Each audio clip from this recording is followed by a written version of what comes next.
ಇವತ್ತಿನ ದಿನ ಬೆಳಗ್ಗೆ ಬ್ರೇಕ್ಫಾಸ್ಟ್ ಆಗಿರ್ಬೋದು, ಮಧ್ಯಾಹ್ನ ಊಟಕ್ಕೆ ಮತ್ತು ರಾತ್ರಿ ಊಟಕ್ಕೆ ಆಗಿರ್ಬೋದು, ಎಲ್ಲದಕ್ಕೂ ಹೊಂದ್ಕೊಳ್ಳುವಂಥ ಒಂದು ಸೂಪರ್ ಆಗಿರುವಂಥ ಹೆಲ್ತಿ ರೆಸಿಪಿ ಮಾಡೋದು ತೋರಿಸ್ತಾ ಇದ್ದೀನಿ. ಬನ್ನಿ ಹೇಗೆ ಮಾಡೋದು ನೋಡೋಣ. ವಿಡಿಯೋ ಕೊನೆವರೆಗೂ ನೋಡಿ, ನೀವು ಕೂಡ ನಿಮ್ಮಲ್ಲಿ ಮಾಡ್ಕೋಬೋದು.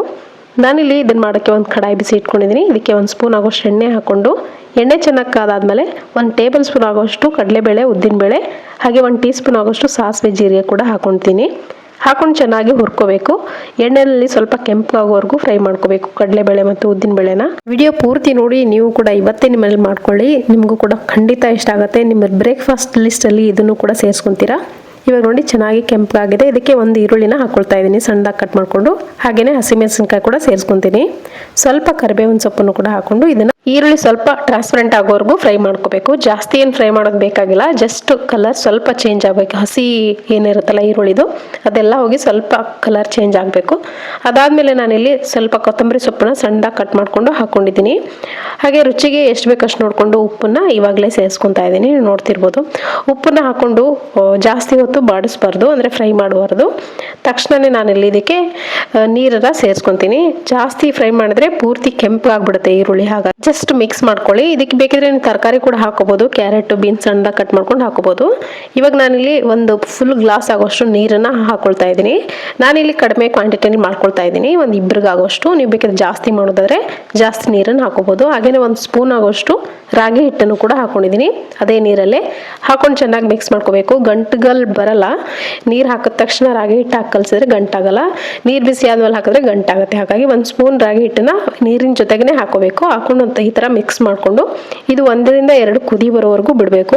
ಇವಾಗ ನೋಡ್ತಿರ್ಬೋದು ಯಾವ ಥರ ಕುದೀತಾ ಇದೆ. ಕಲರ್ ಕೂಡ ಚೇಂಜ್ ಆಗಿದೆ, ಒಂಥರ ಬ್ರೌನಿಷ್ ಕಲರ್ ಬಂದಿದೆ. ಈ ಥರ ಕಲರ್ ಬಂದ ಮೇಲೆ ನಾನಿಲ್ಲಿ ಉಳಿದಂಥ ರಾಗಿ ಹಿಟ್ಟನ್ನ 1 ಕಪ್ ಆಗೋಷ್ಟು ರಾಗಿ ಹಿಟ್ಟನ್ನು ತೊಗೊಂಡಿದ್ದೀನಿ. ನಾನು 1 ಕಪ್ ಆಗೋಷ್ಟು ರಾಗಿ ಹಿಟ್ಟನ್ನು ಹಾಕೊಳ್ತಾ ಇದ್ದೀನಿ. 1 ಕಪ್ ಆಗೋಷ್ಟು ರಾಗಿ ಹಿಟ್ಟಿಗೆ 1 ಗ್ಲಾಸ್ ಆಗೋಷ್ಟು ನೀರನ್ನು ಸೇರಿಸ್ಕೊಂಡಿದ್ದೀನಿ. ನೋಡ್ತಿರ್ಬೋದು ಈ ಥರ ಹರಡ್ಕೋಬೇಕು. ರಾಗಿ ಹಿಟ್ಟನ್ನು ಮೇಲ್ಗಡೆ ಹಾಕೋಬೇಕು. ನೀರು ಕುದೀತಾ ಇರುತ್ತಲ್ಲ ಅದ್ರ ಮೇಲ್ಗಡೆ ಹಾಕೋಬೇಕು.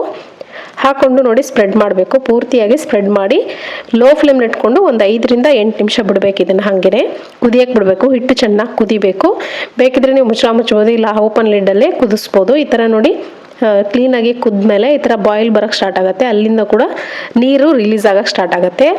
ಹಾಗೆಯೇ ಇಲ್ಲಿ ಕಲರ್ ಕೂಡ ಚೇಂಜ್ ಆಗುತ್ತೆ, ಮತ್ತೆ ಕೆಂಪು ಕಲರ್ ಆಗುತ್ತೆ. ಈ ಕುದೀತಾ ಇರೋಂಥ ನೀರು ಬರ್ತಾ ಇದೆಯಲ್ಲ, ಅದು ಕೆಂಪು ಕಲರ್ ತಿರುಗಿದ್ಮೇಲೆ ಅಥವಾ ಕರೆಕ್ಟಾಗಿ ಒಂದು 5 ರಿಂದ 6 ನಿಮಿಷ ಬಿಟ್ಬಿಡಿ. ಅದಾದಮೇಲೆ ಈ ಥರ ಒಂದು ಸೌಟಿಂದ ಈ ಥರ ತಿರುಗಿಸ್ತಾ ಗಂಟುಗಳನ್ನ ಬಿಡಿಸ್ಕೊತ ನೀವು ಮುದ್ದೆ ಯಾವ ರೀತಿ ತಿರುಗ್ತಿರೋ ಅದೇ ಥರ ಮುದ್ದೆ ತಿರುದಂಗೆ ಇದನ್ನು ಕೂಡ ಗಂಟುಗಳನ್ನ ಬಿಡಿಸ್ತಾನ ತಿರುಗಿಸಿ ಮಿಕ್ಸ್ ಮಾಡ್ಕೋಬೇಕು. ಇವಾಗ ನೋಡ್ತಿರ್ಬೋದು ಯಾವ ಥರ ಆಗಿದೆ ಅಂಥೇಳಿ. ತುಂಬ ಈಸಿ, ಗಂಟೆ ಆಗಲ್ಲ, ಅಷ್ಟು ಚೆನ್ನಾಗಿರುತ್ತೆ. ನಾವು ಈರುಳ್ಳಿ ಅದೆಲ್ಲ ಹಾಕಿರ್ತೀವಲ್ಲ, ಗಂಟು ಆಗೋದೇ ಇಲ್ಲ. ಸೊ ನೀವು ಮುದ್ದೆ ಯಾವ ರೀತಿ ಮಾಡ್ತೀರೋ ಅದೇ ರೀತಿ ಇದನ್ನು ಮಾಡೋದು.